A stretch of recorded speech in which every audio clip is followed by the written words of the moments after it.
Hi everyone. ఇక్కడైతే carrot rice చేస్తున్నా. చిన్నపిల్లలు అన్నం తిననని మారం చేసినప్పుడు ఈ రెసిపీ చేసి పెట్టండి, కడుపు నిండా తినేస్తారు. Healthy and delicious recipe.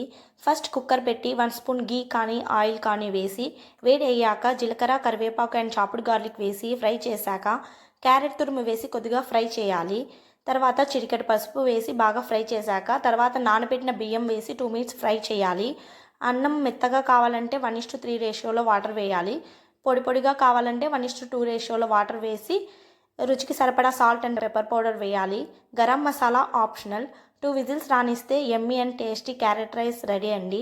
Below 1 year బేబీస్కి అయితే salt, pepper powder and garam masala optional. ఈ క్యారెట్ రైస్కి పెరుగు కలిపి పెట్టినా చక్కగా తినేస్తారండి పిల్లలు.